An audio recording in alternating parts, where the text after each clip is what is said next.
All right then, so as we all saw in the last video, I did the speakers on the front doors. So that was a kind of tedious process for me. So today, I'm over here at Slimmer Automotive in my hometown in Lawrence, and we're gonna be doing the rest of the install. The owner of the shop was kind enough to let me use the space so I could actually have a little bit drier area, not as hot as it was standing outside in the garage trying to do this. So a little bit better in here, so I think that's gonna work out for me perfectly, and we can actually get going. Now the good news is, because I'm here, I was able to figure out that the tools that I had weren't enough. So to take the seats out, you actually need a 45 Torx, and I only had a T40 Torx, so I got what I needed now. So I'm about to do something I told myself I would never do, and that's take the seats out of my car. So it needs a T45 Torx, so we're gonna go ahead and get that. So here we go.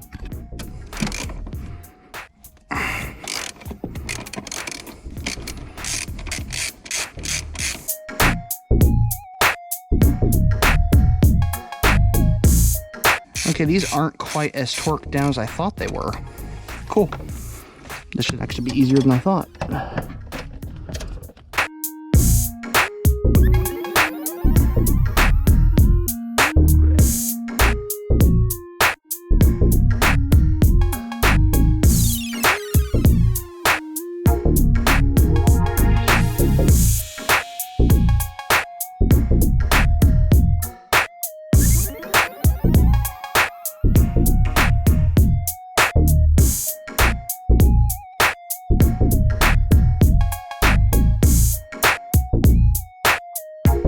And now the one back there, and it looks like I got a penny too.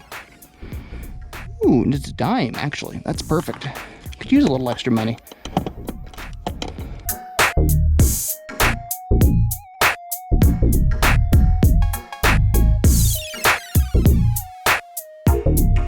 All right, that's all 4 bolts out of the seat. So now the seat is completely loose. So I need to disconnect the harness. There we go. I think that's all of it. And this should just come straight out.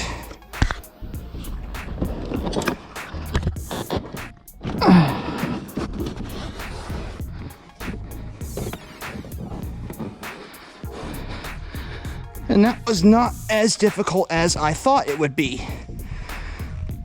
So, first time in history I have the driver's seat out of my car. And lots of dog fur. So, I'm gonna get the rest of the seats out, and then we'll tackle the back seat. And I'm gonna do a little cleaning while I'm at it. All right then. Well, I got the seats out of the car, as you can see right there. And the cool thing is, it's more of these clips that are easy to remove. So, good thing it's one harness. So this controls the heating and the airbags. So that was nice. And there are the 2 subs. But we still got more to do. Now I gotta take the back seat out.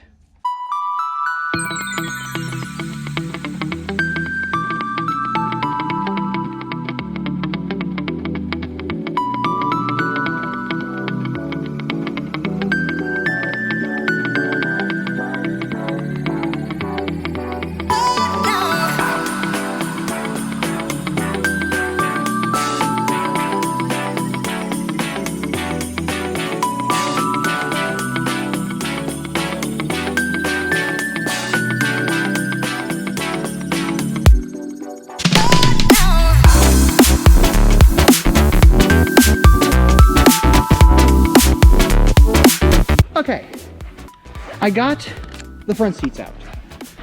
I got the back seat cushion out. I gotta get those out. And I have to figure out how to do that. Okay, so sometimes nothing's gonna work the way you want. So, there's the cover I had to take off to get to that bolt.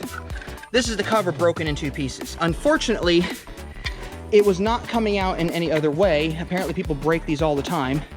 I don't recommend breaking it, because now it doesn't cover up that lovely spot back there where the seat cushions fold flat. Now I could probably fix this, and I may give it a try and put it back in later, but a little irritating, but it happens. But now that 10mm bolt is out, apparently just loosens up fairly easily. Don't mind the dust and dirt. Part of that is the fact that the previous owner didn't clean it very well, and unfortunately it's coming back to bite me. So there's that. All right, so that covers off, which releases these seats. So I can now take the seats out.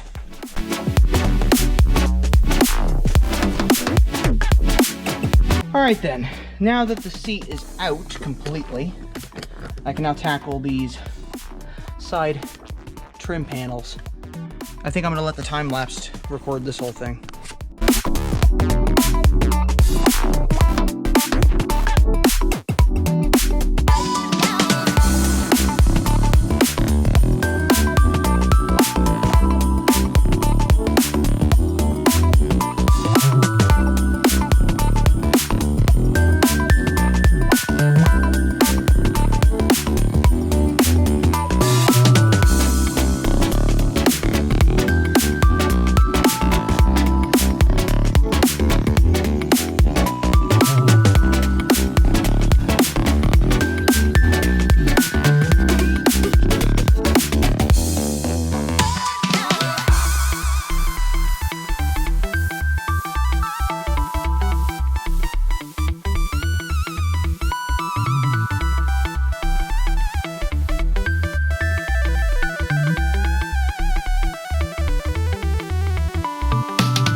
Okay, so it's taken a little longer than I expected, but I wanted to warn you all when you're taking the trim pieces out here, be very, very careful, because you see that right there? That's the head curtain airbag. You don't want to hit that. So be very careful. But anyway, I got a few little fasteners there and behind this panel to take out next. All right, so for people who are experienced at doing this, this shouldn't take too long. I'm not one of those people. So I just got the B-pillar and C-pillar trim pieces off, got the screws out from the top, and now I need to make sure I get these metal clips put back where they need to be that are currently attached to these metal pieces, and then I need to pull the panels, so we're gonna get to that in a bit. So, on a scale of 1 to 10 being the easy thing to do, this is not easy. This is kind of challenging, and but I think I've hit the point now where I can start pulling the panel off. So I'm gonna get to that. Okay, that side was relatively easy. This side is proven to be a pain because I can't get the connector out. So I'm gonna have to remove the whole speaker and then try to disconnect it that way. Okay, this part should be easy. This is the sub. We have the new sub, and I just get to take these out. Fortunately, this is not a T20. What I mean by that is these aren't T20 screws, they're T15s. And they come out relatively easy.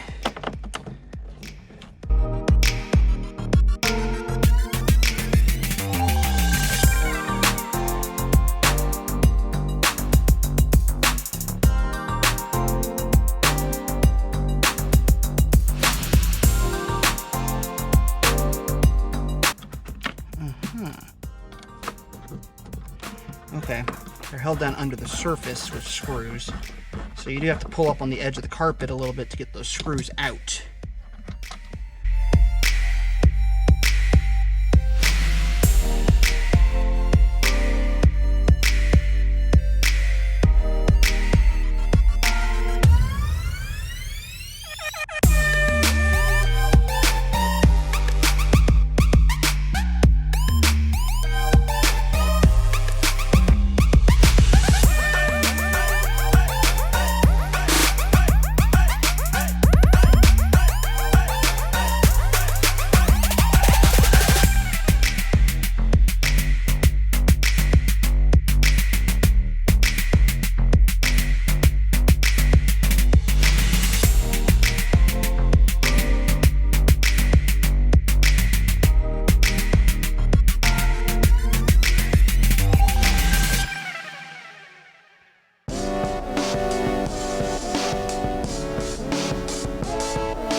Okay, it's not.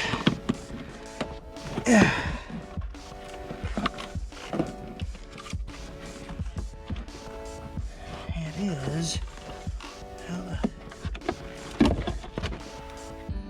Okay, how do you unclip this? Oh, hold on.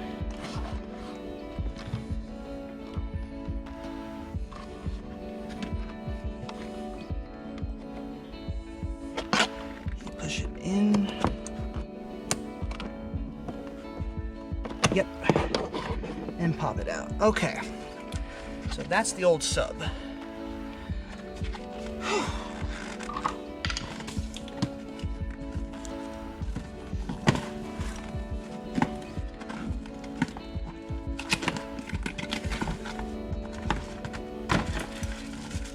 And here's the new sub. Pretty sharp looking.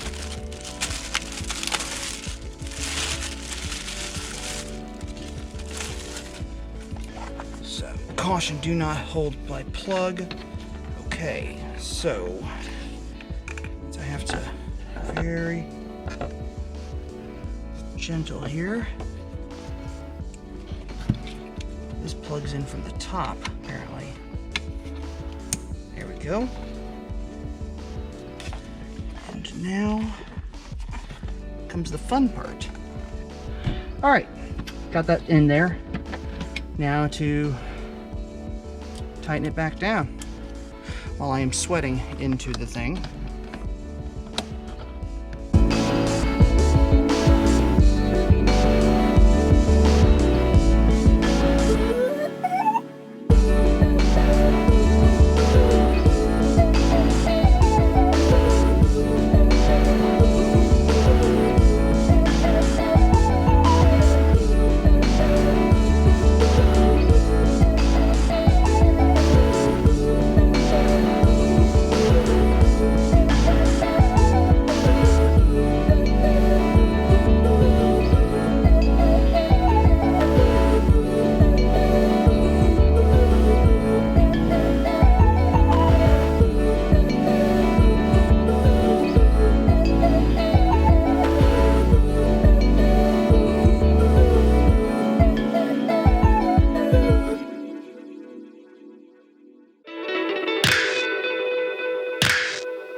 I wouldn't advise doing it all at once because you're going to stress yourself out, you might burn yourself out, and you might break something.